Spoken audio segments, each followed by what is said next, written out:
Hello boys and girls, Frickin' Fitz here with a game of domination on Quarry.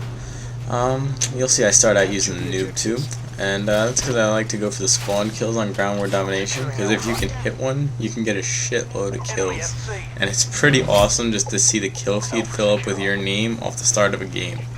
I don't know if that's just me, but you know, I thought it was awesome. I think it's awesome when it happens.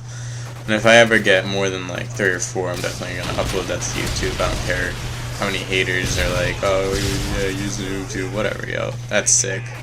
If somebody else went out there and freaking did that with freaking YouTube, I hope that they would upload it to YouTube too if they recorded it. And I know a lot of people do.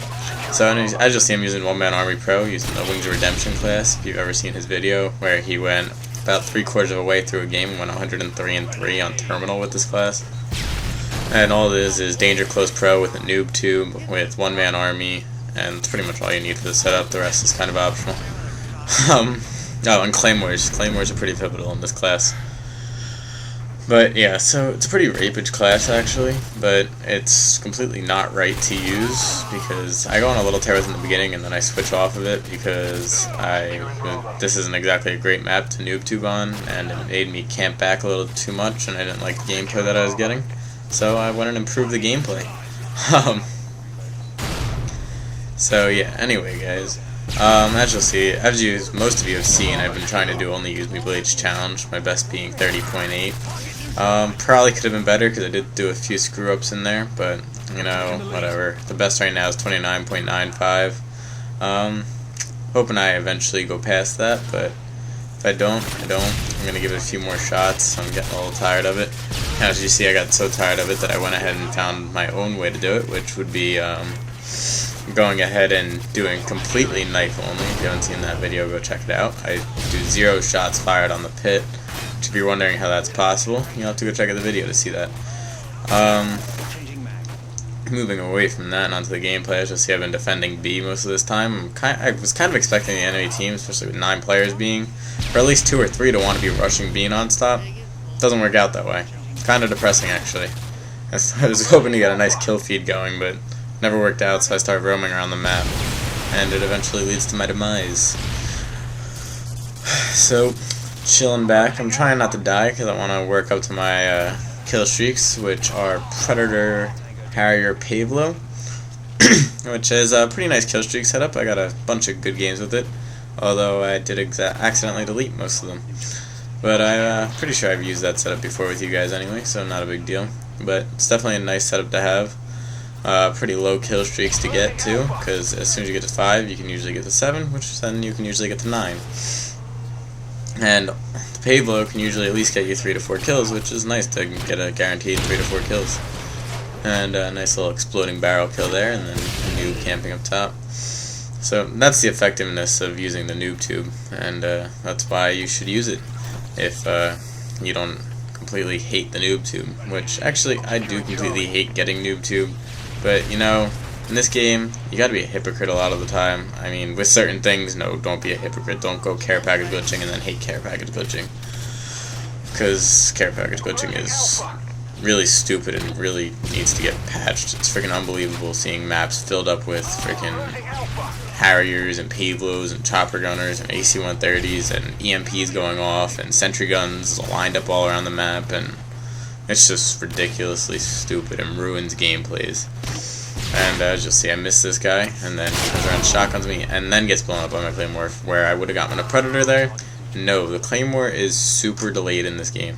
It's actually pretty ridiculous. If you know that the Claymore is there, you can literally run past it, and it will not blow up. Even without lightweight. Lightweight, you can stop and start running again, and you are guaranteed to get past it. It's just completely unbelievable how weak Claymores are with that crap. I love having a Claymore set up behind me, not hearing it go off because of air support being in the air, or somebody doing an airstrike or something, because you can't really hear it. And then all of a sudden, you get knifed in the back by a lightweight Commando Pro marathon running noob. Alright? It is completely unbelievable. Claymores should go off as soon as they get tripped, but they're delayed about a second or two, which is just enough for a person to get past, even if the person is pretty stupid. Yes, I do die from Claymores. Yes, Claymores get me killed. It happens a lot.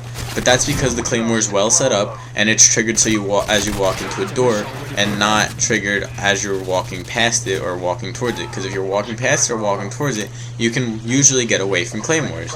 And here's a triple kill predator. Pretty nice. Anyway, moving back to my freaking complaints about claymores being, well, not weak, but they are not fast enough. They don't get the kills fast enough. They should be triggered much faster than what they actually are. Alright, so off of that rant. As you'll see, I'm using the Famas with silencer, stopping power, and that kid's stupid. Stopping power, ninja, and scavenger with my usual claymore setup on there. And here, that's why you want to use a Famas, because it's a one-hit burst kill if you hit him higher than the chest, even with a silencer. And that's pretty nice, especially when you are like running around and stuff. It's as effective as shotgun if you hit them high enough up, and it's pretty good at spraying too. It's pretty accurate. And as you see, I get shotgun there. The Spaz has ridiculous range actually. It's kind of crazy how much range the Spaz 12 shotgun has, but it's good. It's pump action, so it deserves more range than any of the other shotguns. The models, once again, need to be patched. That's completely ridiculous. How freaking, I don't even know, it's ridiculous how much models ranges with the FMJ akimbo shit. Freaking gets, I was on B in sub base, and a kid was like up on top of the building where the snipers are, and he aimed down at B and shot, and he killed me in one shot with the akimbo FMJ freaking models. I'm not a big user of models, nor am I a big user of bling, so I can't even do that with the models. You can throw FMJ on and have one pretty powerful model, but you know that's pretty weak because they are a pump action shotgun. And if there was only one, it would be just fine. I wouldn't have nearly as many complaints as I do with the actual gun. But since it's not a pump action shotgun, pretty much when you use the akimbo, because you do 1 2 1 2 1 2, and there's pretty much no delay in the shots. It's freaking like having a 16 burst automatic freaking shotgun, which that's nuts to even think that that's possible. And it's nuts to even think that it's possible to akimbo shotguns. That's completely stupid. No shotgun should be able to be akimbo. Rangers, you can fire 4 shots in less than a second. Like, what? Alright, go ahead. I don't care if you're like freaking the strongest guy in the world. Hold 2 Ranger shotguns and fire them off fast as hell and stay completely accurate on a single target. It's not gonna happen. But whatever. Once again, it's a game. It's just annoying that you sit there and you get killed by stuff like that when there's plenty of room for it to be patched or fixed or whatever. And there I get killed by a guy who was hiding from the chopper gunner. Which at first I was kind of annoyed that there was just a kid camping behind a friggin' wall there, and I go back for the revenge kill. And then I realized that we had a chopper gunner up, and I got less mad at it. But I was still slightly annoyed. Wouldn't you be? Friggin' you're on a 4-kill streak, 1 away from your predator. And the super rolling frag. He chucked it from all the way up there. It made it about halfway down. As you'll see, it rolled I thought it was behind the other side of this, so I wasn't worried. I was like, alright, I already got cover from this thing, why run? And then it rolled right on back and killed me and my friend. And host migration kicks in there, which if it works fast like that, it's a nice feature. If it delays or freezes your Xbox like it has to mine a few times, it's not too nice of a feature. And the camping tar kid again. Now he's just camping. Maybe he's not. Damn, there's no chopper gunner. Okay, whatever. Still, I don't know, maybe it was the same chopper gunner. It was a pretty long-ass chopper gunner.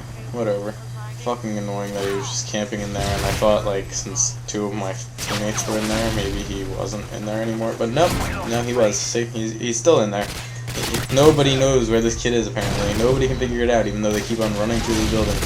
And see, that's why the Famas is effective at close range. Friggin' turn, shot, 1-hit kill on him. And then the lovely scavenger claymore. Gotta love that you can have unlimited claymores. Even if you can't have unlimited out at one time. That'd be pretty nuts. When the game first came out, I remember I freaking went for like having 12 claymores out at once. And then I got killed from one area. I was like, where'd my claymore go? And some guy who made a claymore. Yeah, you can have 1 2 out at once. But anyway, that's the end of the game, so rate, comment, subscribe, bitches.